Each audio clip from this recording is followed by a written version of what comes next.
recording, Riley? So I'm extremely pleased to introduce Andre Marziali because Andre stepped in at relatively short notice, and he told me to remind you that this is prepared at with very little time, but I mean I can say that because I know it's going to be a great talk. So Andre has been a longtime member of our department. He's director of the engineering physics program. His research interests are in biophysics and genomics in particular, but his passion, I gather, is racing fast cars.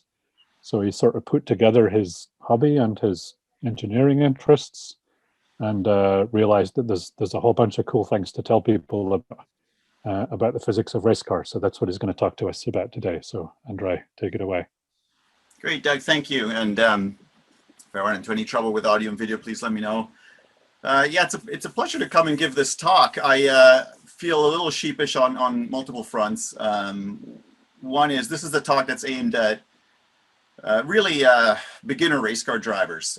So the physics is quite simple. I'm not going to get beyond Newton's laws and some first-year physics, although it does lead to some intriguing outcomes.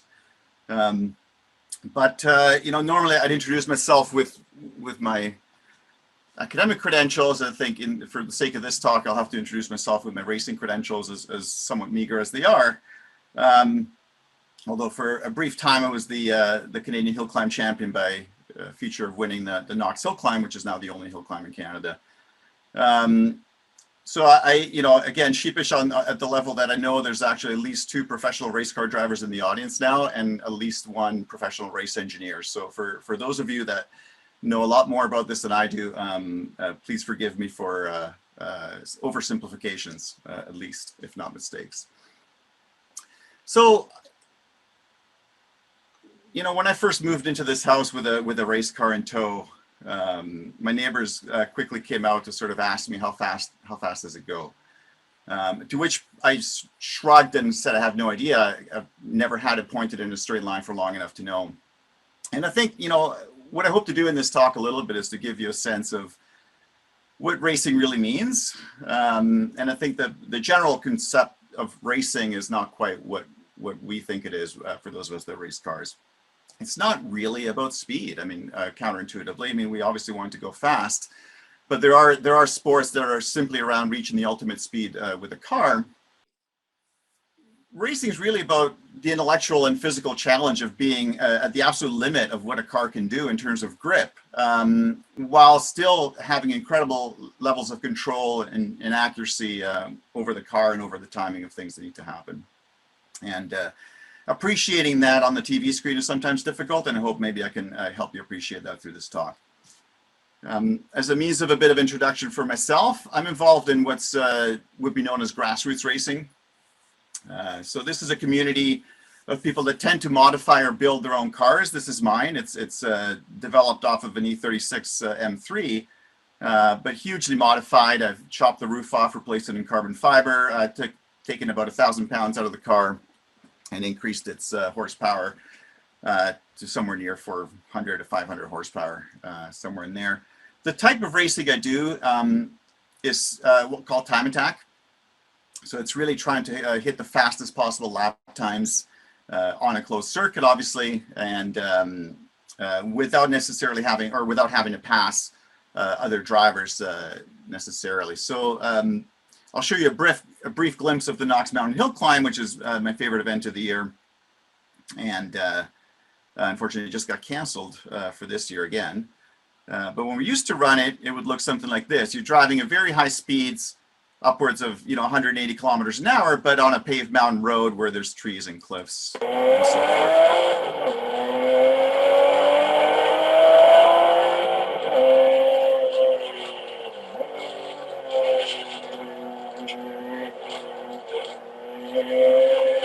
So psychologically, quite a challenging event. Making mistakes on a course like this doesn't lead to run off into the grass or gravel. It can lead to making contact with a cement wall or going over the edge of the mountain or something to that effect. I've done one of those 2 things twice. So I also have the incredible good fortune of a friend and colleague, well, ex-alum from EngPhys of 78, who lives in Switzerland and has had a wonderful career and owns a number of Ferrari cars, including 2 or 3 challenge cars. And he's been kind enough to invite me to Europe to race them year after year. And so I've had the pleasure of driving some cars that I've not built in my garage and that actually perform properly. And with those, I've had the pleasure of racing on circuits where you can corner, and here, this is an example at Monza. This is Curva Grande at Monza, where I've had the simultaneous pleasure of cornering a car at over 200 kilometers an hour at the limit of grip while properly also steering laps.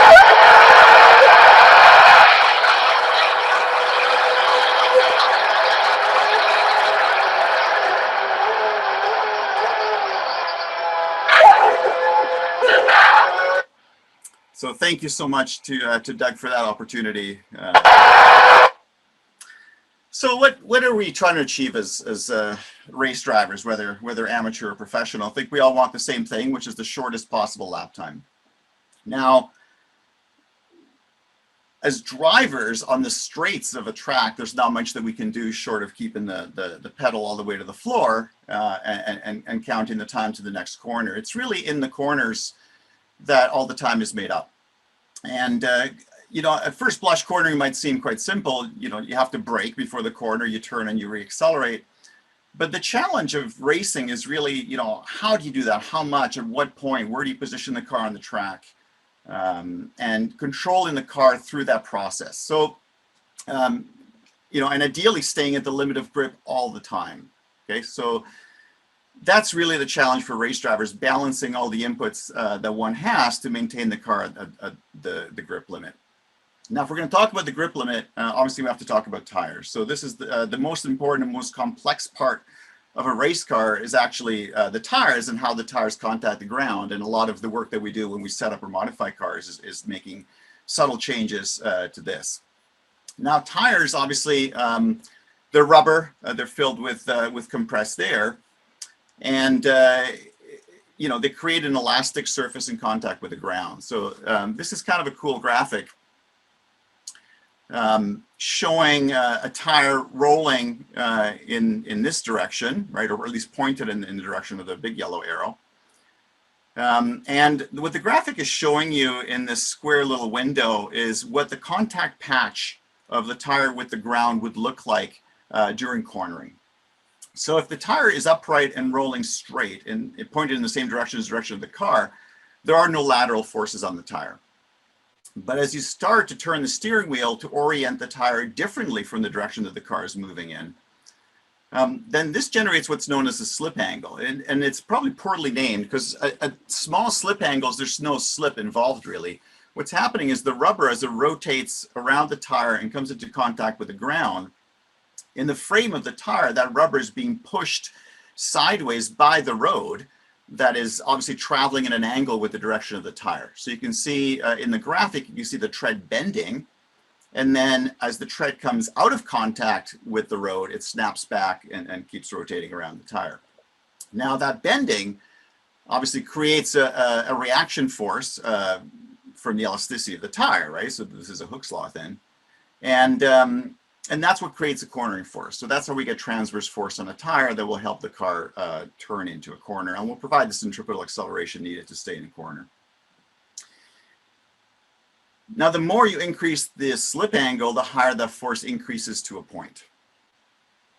Okay, so for small slip angles, this is really an elastic effect, which is why when we drive around on the street, our tires can last several years. Okay, so on the street, you're operating in this regime of a tire. Small slip angles, and relatively small amounts of lateral force.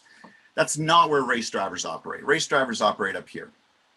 So as you keep increasing the slip angle, eventually the tire deforms as much as it possibly can, and you eventually transition to where you are actually sliding somewhat, and the rubber is being either scraped off or literally melted and flowed across the width of the tire, and you start to operate in a regime that's largely frictional.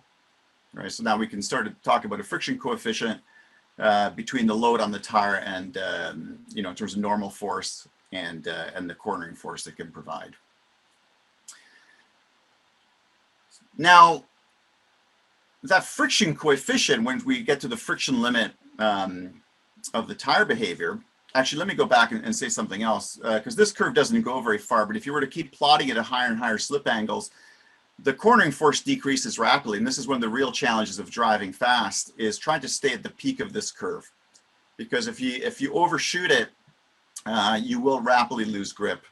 And of course, if you undershoot it, you're not going as fast as you could. Okay, so one of the challenges is really estimating, and a little bit it's got to be by the seat of your pants and intuition, sort of what the right speed of the car is in a turn to be right at the peak of this curve.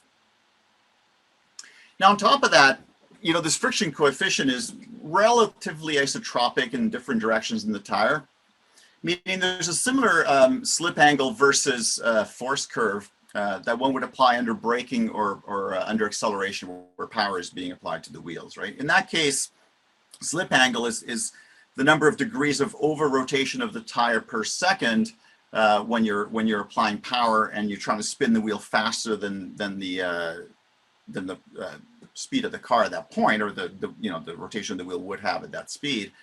And of course, under braking, similarly, there's an under rotation of the tire, where by applying the brakes, you're trying to force the wheel to rotate more slowly than it normally would. And that also creates a form of slip angle, and that creates longitudinal forces. The curves for those look very similar. And interesting, the point where the transition from elastic to frictional are also relatively similar. And like I said, are a form of friction coefficient.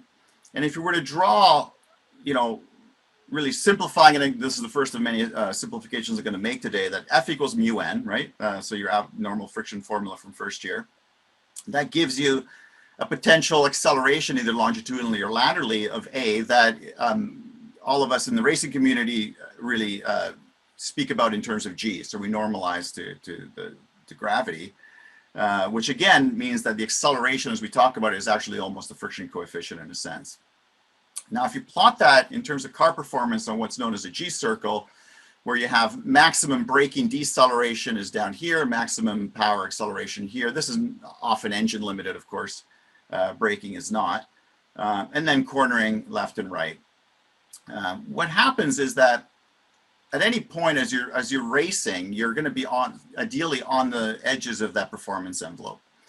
And you have to be trading off the amount of frictional force that you ask of your tires under braking, for example, with the amount of frictional force you ask of them under for cornering.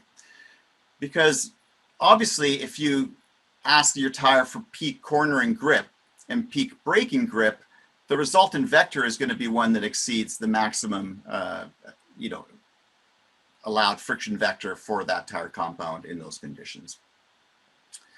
Now, one thing I will say, two quick asides here. One is for the beginning of this talk, I'm going to treat the car as having two grip elements, the front axle and the rear axle. We're not going to split those axles yet. I'll do that later.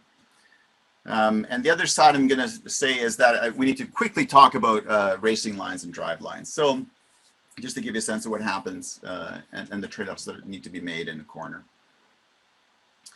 So let's look at a hairpin, and these slides are courtesy of the Ferrari driver training program. Again, on a road car, if you approach this hairpin, first of all, you would coast in, and then you turn kind of in the middle of the road, or on the right-hand side, ideally. Not what you do in a race car.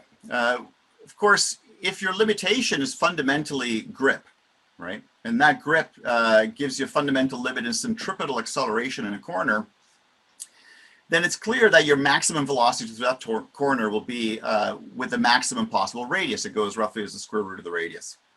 So the blue line, of course, would follow a very tight radius to that turn. So that's not your high-speed line. The highest speed line, perhaps, would be to go around the very outside of the turn where the radius is the biggest.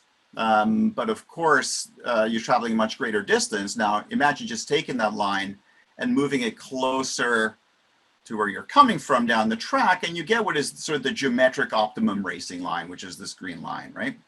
So you start at the very, very outer edge of the track, and you turn into what's called the apex point. right? And then back to the very outer edge of the track. And that usage of the entire track gives you the largest possible radius, which gives you the highest possible speed through that corner. So again, one of the challenges of racing is using the full track and having the confidence to start at the very edge, and even more challenging to finish at the very edge of the track whilst trying to stay at the limit of grip. Now, the optimal line through a turn is greatly influenced by what comes after that turn. So you'll find actually more often than not in racing, we use this red line where the initial radius is much tighter, but the radius opens up and we get a much broader radius as we exit the turn to allow us to spend more of a traction budget on acceleration coming out of the turn and having the highest possible exit speed, which is very important in cases where there's a long straight coming up after the turn. So that speed pays dividends to us all the way through that straight. Okay, so that's the briefest possible introduction to racing lines. As you'll see, again, usage of the entire track and trying to stay through the limit of grip on the whole curve is really critical. So let's look briefly what happens as you approach a corner.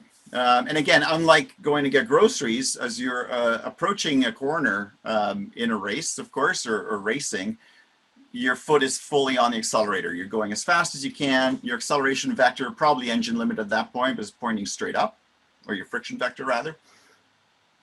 And you switch very rapidly as you approach the braking zone from that point to braking. Okay.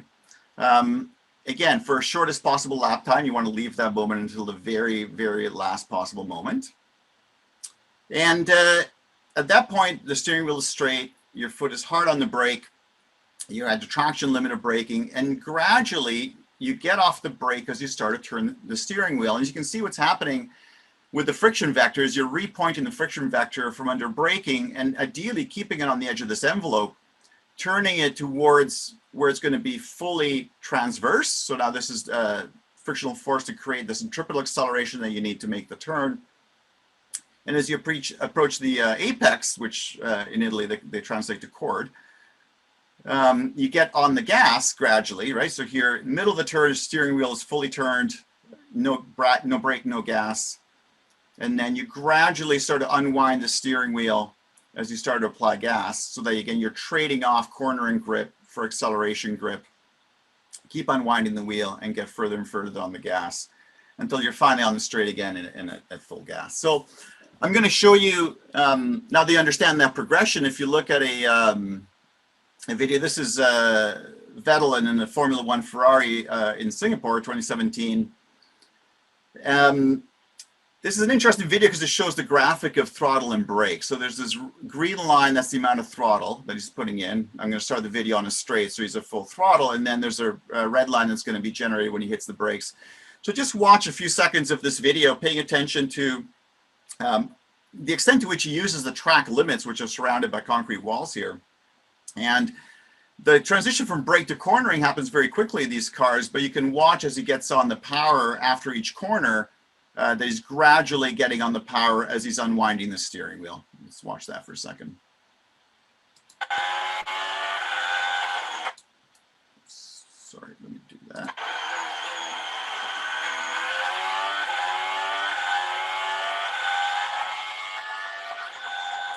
And this is what I mean about accuracy. You can see how close he has to get to the concrete walls to be able to maximize the radius of those turns. Again, apex getting very close on the exit. And again, starting near the wall, apex getting back close to the wall, and so forth. Okay, so hopefully you get the picture there.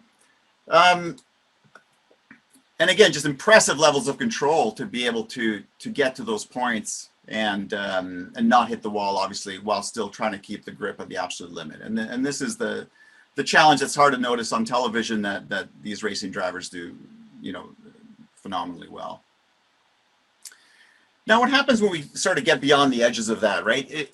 And as a beginner driver, of course, you experience all sorts of problems trying to get to that point. It doesn't look nearly as smooth as these professional drivers make it look. And so let's reanalyze what it looks like, starting with the braking point. So in some of these tracks, we're approaching the point at which you need to hit the brakes at speeds upwards of 300 kilometers an hour, and that's close to 100 meters per second.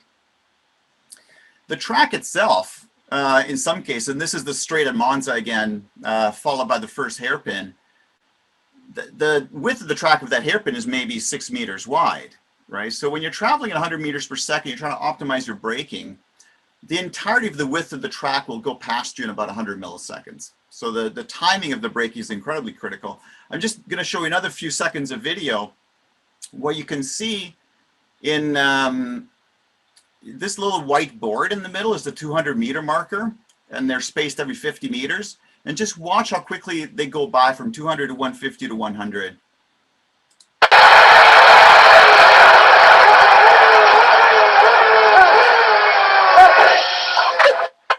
So you're traveling past those braking points so fast. You have to see them coming up and again, hit the brakes at the right moment.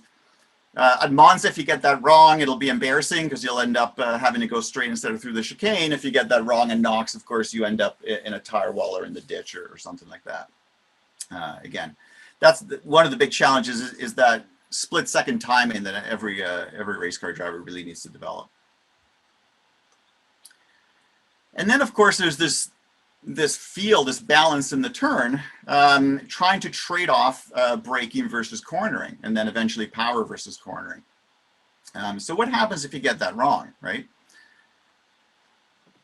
So if you, for example, leave your braking point too late, and you're still relatively hard on the brakes as you approach the turn, you're going to get into a situation where you're expending all your friction, right, braking, right? So your coefficient of friction is being utilized to provide fully the maximum braking force. If at that point you turn the steering wheel, there will be no additional frictional force available to you to provide any sort of turning. Because if there was, of course, you end up with a resultant that goes outside of the maximum, friction coefficient, and that's just not going to happen. Now, under braking, both because the front axle is taking the majority of the braking force, and because turning in the car provides the highest load on the front axle, what happens under braking, if you're trying to exceed the traction budget, is you get what's called understeer. Now, understeer is where the slip angle of the front wheels exceeds the rear wheels, and oversteer is the opposite. And here's what understeer looks like. Okay, this is one of my my fellow competitors at Knox coming into turn 8 just a little bit too fast. And just watching the video, you'll see from the inside and outside, watch the steering wheel, right? Because you can see what he's trying to do, and because he's on the brakes a little too late, it's just not going to work. So he tries to turn in, no luck, into the tire wall. And if you see it from outside, you'll see it, you see his front wheels, again, turning into the turn. But that turning of the front wheels does absolutely nothing, and the car basically continues straight. So that's braking understeer, and it's one of the things that can happen in a car, assuming that you're braking hard way too late into a turn. Now, the problem is actually compounded, and it's compounded because of this issue, okay? So, let me grab a pen here. Hopefully you can see my little Hot Wheels car trying to go around a track. Now, it's starting in this direction into the track, right? And it's going to go around and come out this side, okay? So it's going through a corner. And yes, of course, there's some centripetal force towards the center of the turn that has to act to keep the car from sliding off the road. But if you look at this in the frame of the car, or considering the car without the entire track, the car starts out pointing in this direction and finishes pointing in this direction. So the car is also being rotated around its polar axis, right? Some forces have to be used to effectively take the car and rotate it from that position to this position. And what happens to do that, of course, there's a moment that is required. That moment is related to the moment of inertia, the polar moment of inertia of the car. And a force couple needs to be created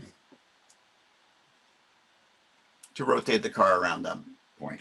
And that's at the beginning of the turn, the forces are going to look that way. There's 0 here, right? Because what's happening is there's some angular acceleration that's greater than 0 at the beginning. There's 0 angular acceleration, in the middle of the turn, and there's some negative angular deceleration at the exit of the turn, right? We're now, to undo that rotation, there's a force couple pointing in this direction. Okay, so what you end up with is an additional torque requirement that's generated by this force couple applied to the front and rear axle. And again, that's related to how much angular velocity is required of the car. So in terms of rotating, again, around its polar axis, that angular velocity is going to be a function of the number of degrees of the turn and how long the car spends in the turn. And the angular acceleration required at the beginning and then deceleration at the end is going to be related to that velocity, divided by how much time the driver spends getting the car rotated into that, angular velocity. So at the entrance of the turn, there's now this additional requirement of the front axle that will tend to quickly push the required friction force of the front axle outside the traction envelope. And of course, makes life a little easier for the rear axle, right? Because that force is in the direction opposite to the centripetal force required to put the car around the turn.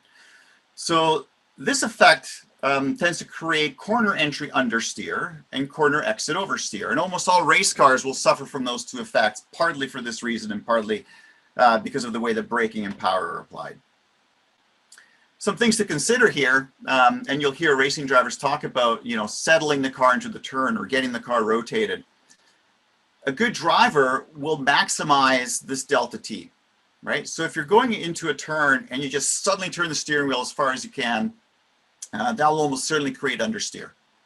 Okay, so understeer and corner entry for beginner drivers can be a function not necessarily of the car setup, but of how they drive, if they're a little bit too abrupt with the wheel.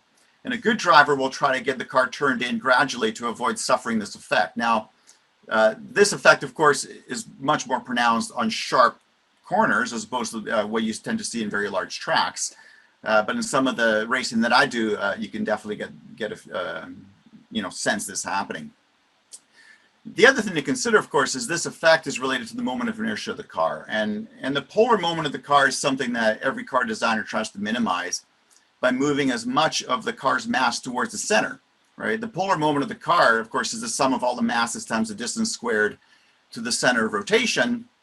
So doing things like moving the engine back, moving the passenger and driver's seat back in the car, which you can do in a 2-seater, not so easy to do in a 4-seater, or placing the engine in the middle of the car, which is what Ferrari and Lamborghini and other performance car manufacturers do, as well as Formula One cars.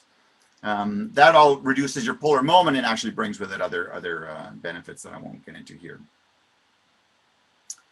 So all of this, leads to corner entry understeer, right? So how, as racing drivers, how do we counteract that? Well, one technique that we have for counteracting that is called trail braking. And as I've mentioned, if you're hard on the brakes entering a turn, you will tend to exceed the traction budget there. But there's actually let me switch to a different graphic here. There's a nice balance where you can be a little bit on the brakes, okay? So if you look at, let's call these two things here, the traction circle for the front and for the rear axle. And of course, let's say there's a braking force on the rear axle, there's a bigger braking force on the front axle, but now you've reduced the braking force to where you're no longer exceeding the traction envelope. Those forces will generate a roll moment to the car, right? Let me go back to the slides for a sec. So, and I've taken some liberties here. I've turned accelerations into inertial forces to make this into more of a statics problem, just for people's intuition. But obviously, as you try to decelerate a car, there's a reverse acceleration, so a deceleration, which in a statics problem you can think of it as a forward inertial force, and that force has to be counteracted, obviously in the horizontal direction by the frictional force of the wheels. But that force, since it's applied to the center of gravity of the car, creates a pitching moment to the car. It tends to pitch the car forward. And anyone that's driven a car will have experienced this, even in a road car. Now, if we take moments around the rear contact point of the contact point of the rear wheels, right, we'll see that that pitching moment has to be counteracted by an additional normal force of the front wheels, right? And in fact, if you then take moments around the front wheel, you find there's a decrease in the normal force of the rear wheels. In other words, there's additional force, additional normal force at the front that is not created by additional mass, right? Now with you know, using F equals mu n, right? If we say, well, let's get the front axle to stick better, let's put more weight on the front axle, that doesn't work, right? Because the mass being accelerated at the front of the car obviously would increase along with the extra weight, and that doesn't do you any good. It doesn't actually change the available acceleration. But increasing the normal force without changing the mass being accelerated at the front of the car, so in other words, without actually changing the mass of the car, does lead to additional acceleration. Okay, so going back to the board for a second, this additional normal force, right, which so basically you get a large normal force at the front, a small normal force at the back, does two things. It in fact effectively expands the traction envelope for the front axle and contracts it for the rear axle, okay, allowing greater total frictional forces so that you can combine your braking and turning forces and get an overall you know, lower slip angle in the front than you would of the rear, and get the car turned in. Okay, this depends on a number of factors. You can imagine that the extent to which the braking has to come from the front axle is part of that. Now, what you don't have in a road car that most race cars have is something called a brake bias adjustment, where you can change how much a front axle provides the braking force versus the rear axle. And I suspect this effect is dramatically increased by, you know, increasing the frictional force of the rear axle. Although in that situation, you rapidly get into a problem where you're still decreasing the size of the rear axle traction circle, but now increasing the braking force.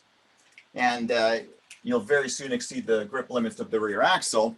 What happens then, of course, is you have something like an inverted pendulum where your front axle is stuck to the road.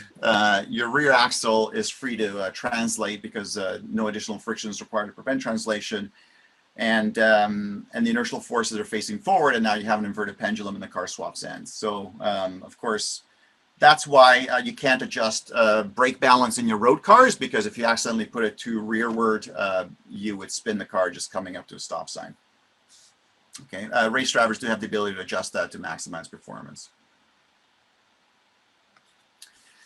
So again, one of the cool bits, and it's really satisfying feeling this on a track, is this ability to trade understeer for oversteer by how you apply throttle and brake, changing the way the moments are applied between the two axles, you know, and shifting a little bit of that moment and the reaction force from that moment onto the front axle to get better grip entering a turn.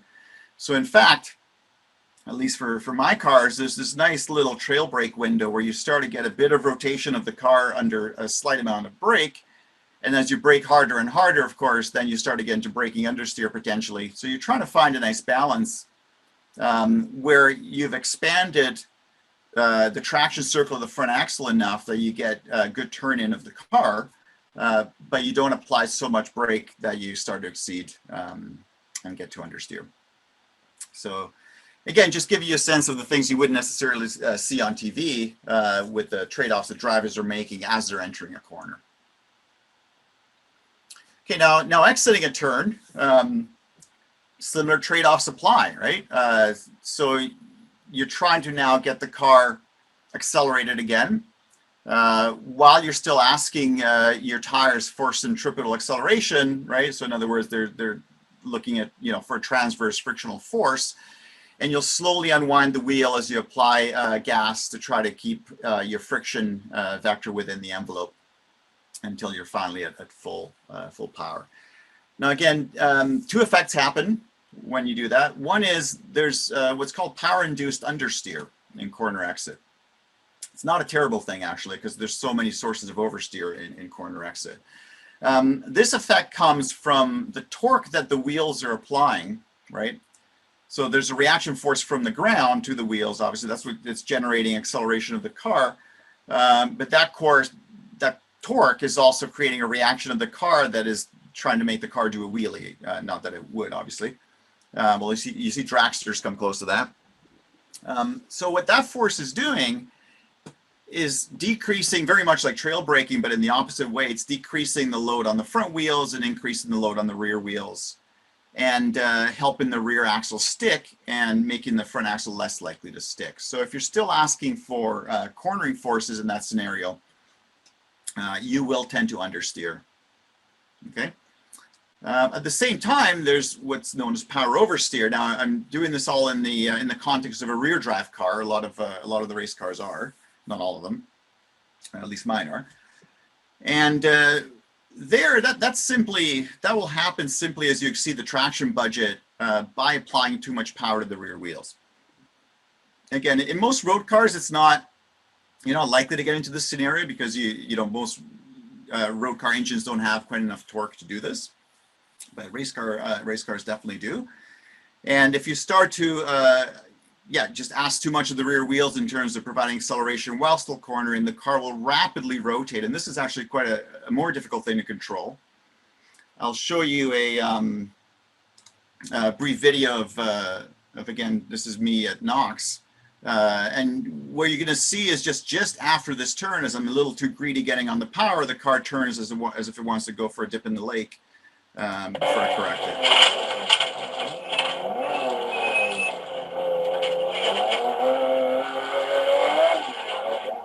Okay, so that little wobble there, I mean, again, easy to correct, at least in this case, but the reality is that moment probably cost me half a second in my time on that run. Okay, and we're all trading tenths of a second in terms of time, so that's an expensive mistake to make. So for rear drive cars, again, just like in corner entry and corner exit, you're balancing multiple effects, right? You're balancing some power understeer, and then you're balancing that with some power oversteer, and hoping to get to a happy place where the car, the tires may be sliding somewhat, right? If you're at the limit of grip, but the car is staying relatively neutral. Its angle is not changing. Now, I want to show you a brief video of Nico Rosberg in a Formula One car. It shows the steering wheel nicely, and what I want you to watch for in this video are the constant adjustments that he has to make to the steering wheel when he's exiting corners, because these cars have 1,000 horsepower, so the amount of torque that you can apply to the rear wheels is enormous. And I think controlling that on these cars, I've never driven one obviously, is incredibly finicky. So just watch this and watch him continually adjust the slip angle of the front tires to try to keep the car pointed in the right direction as the rear tires keep changing their slip angle from the power and the frictional forces induced there. So pretty smooth under corner entry, but as soon as he gets on the power, right, he's, look at the big changes he's having to make to the steering wheel just to keep the car pointed in the right direction. And just that trade-off is, I mean, when I watch this, I'm impressed. I can't make those changes that fast and that accurately.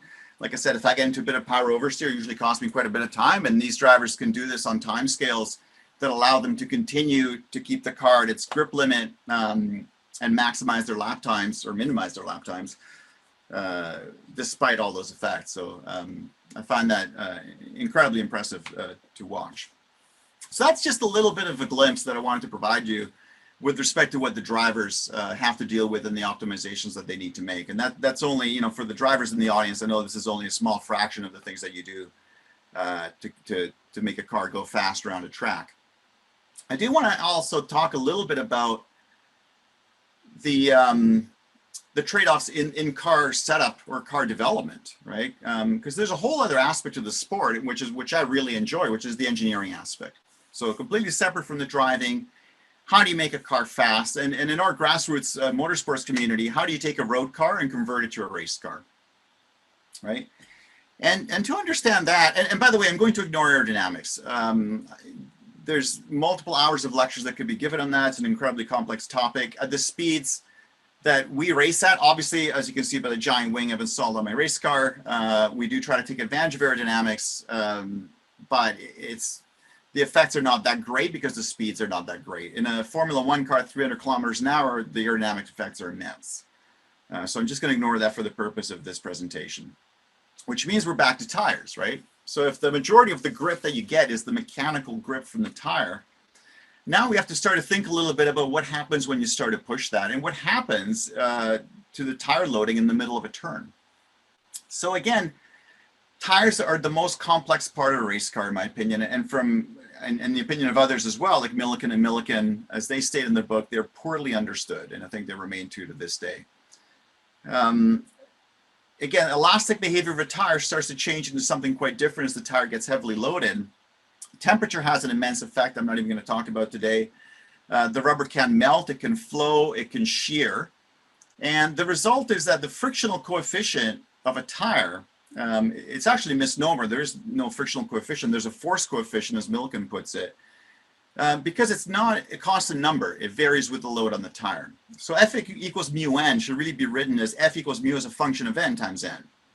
All right. And as you can see from this graph, the slope of these curves, right, which is slip angle versus force, changes with the amount of load on the tire, with the amount of normal force. And so if you were to plot something like the coefficient of friction or the force coefficient as a function of load for a race tire, where it can be, upwards of 1.5, it declines relatively rapidly as you start to increase the load on the tire. Okay, this will vary between tire compounds, different tires, and so forth, and also with suspension geometry. I'm not going to get into any of that. But just considering this change in the frictional coefficient of the tire, you can start to see the problems that are going to happen as you go into a turn. Okay, this is my daily driver at an autocross course with my poor daughter in the passenger seat. And you can see what happens, particularly when you mount race tires on a road car. You start to get substantial lateral accelerations upwards of 1.3 Gs.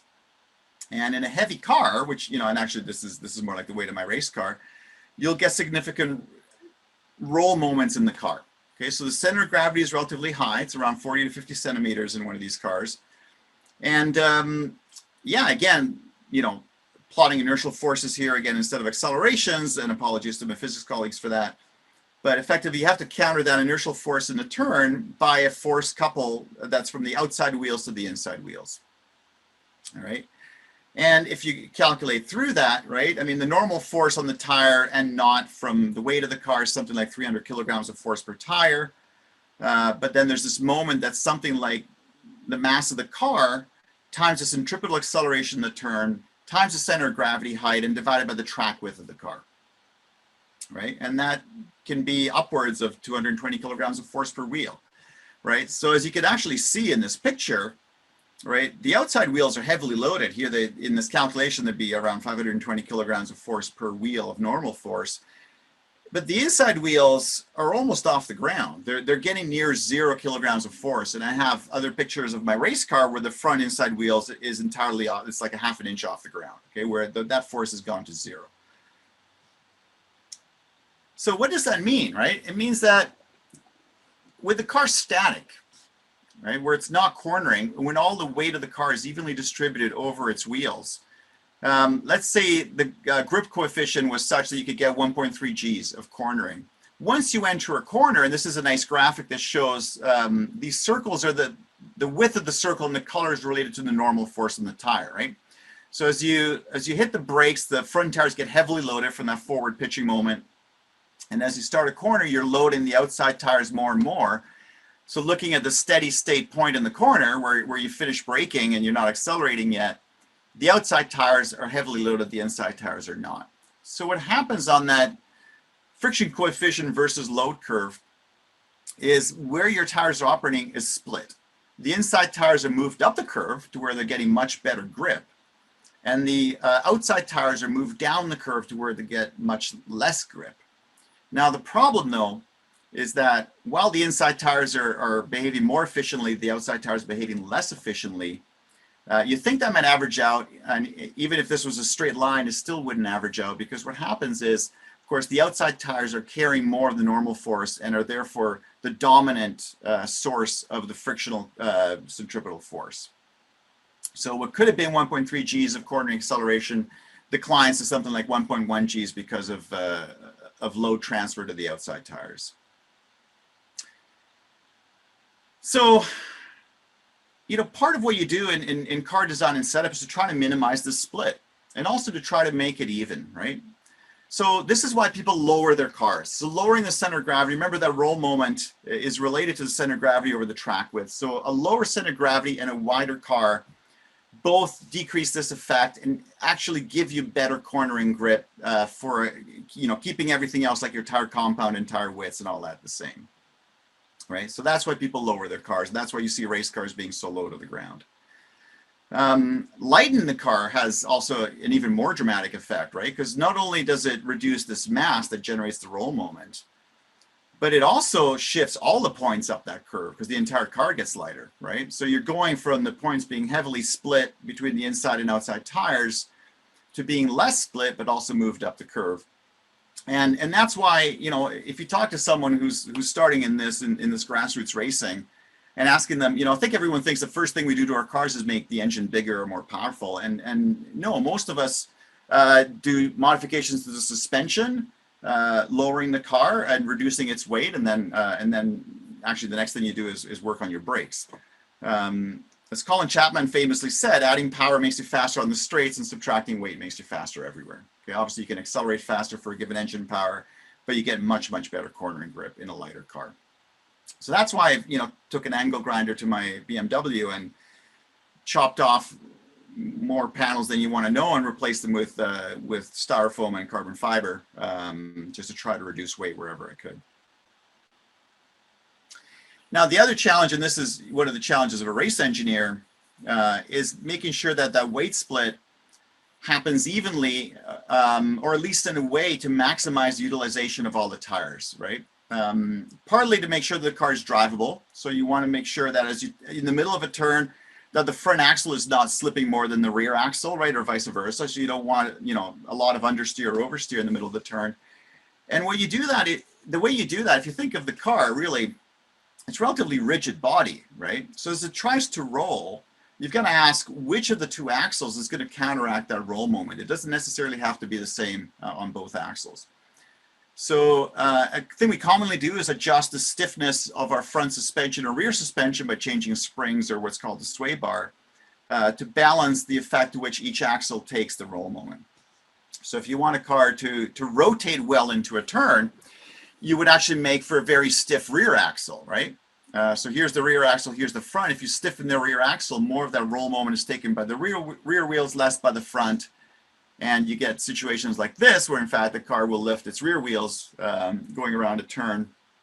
And that can make for, if you overdo it, it can make for dramatic behavior.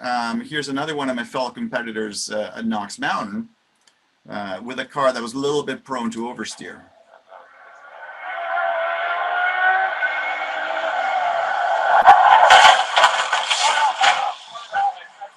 So as you saw the car come into that turn, the rear axle lost grip long before the front and got the rotation. He was fine, of course.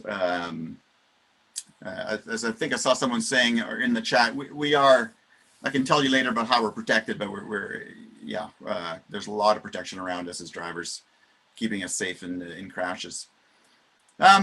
So, you know, ideally, if you get those things balanced, right, you can set up a race car to where you're going around corners at incredible speeds with your tires effectively sliding. And you can hear in this video the screech of the tires in the background.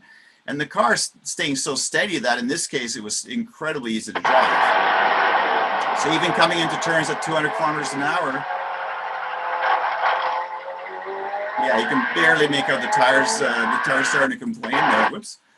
But I can tell you that it was so relaxed in that car because this was the 488 challenge and that day was particularly well balanced. It was just an absolute pleasure to drive.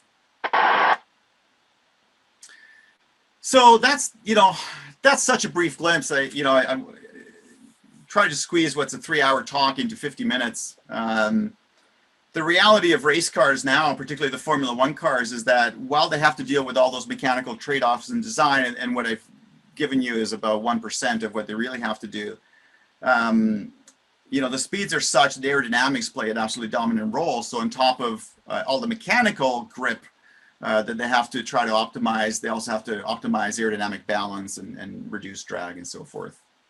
So hopefully that gives you a bit of a appreciation for both the car driving and the car development. And hopefully with that increased appreciation, I will let you enjoy my last video and one little clip from being Canadian, obviously, a famous battle between Gilles Villeneuve, one of our most famous Canadian Formula One drivers, and René Arnoux at the 1979 French Grand Prix. And just watch the skill of these drivers as they're operating at the limit of grip, inches from each other, and actually occasionally touching wheels. Villeroy, and it's there that they can pass, and Arnoux's going to do it. René Arnoux is challenging for second as they come up to Villeroy, but Villeneuve will not give way.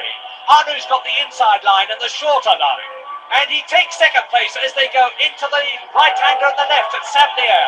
And now Renault's indeed are first and second in the French Grand Prix, and the French crowd is going mad, roaring in the background. Well, this is incredible. The twin-turbo Renaults appeared at Monaco, not their circuit. And now we're into the start of the 79th and last lap but one, with René Arnoux second and Villeneuve go. Incredible! Villeneuve stood on everything, locked up his tyres, got the line, and he's back into second position on the last lap but one, and the French crowd aren't very happy about that, and who can blame them? This is incredible. This is the 79th lap in this 80-lap historic French Grand Prix, the oldest Grand Prix of them all. This is the 65th Grand Prix, and there has never been a more exciting battle for a major position than this one, with such French interest. Jabouille still ahead. And he's closed right up on Villeneuve, and he's going to try again. They're coming into the start of the last lap behind Jochen Maas in the A2 Arrows. And Arnoux does it, does he? And Villeneuve locks up. And Villeneuve has had to go wide, and Arnoux's on the inside as they go round Villeroy. He's got the shorter line. He's got second position. He's got second position. He's through. They bang wheels. He's off. He's off. And he's back again. René Arnoux off the circuit and back again, and now Villeneuve's in second position, and this is the last lap. And Villeneuve goes over the corrugations, and he nearly loses the front as they go up to Parabolique on the 80th and last lap. And he's back, he's in second position. Villeneuve is second in the Ferrari. Down to third position goes Arnoux.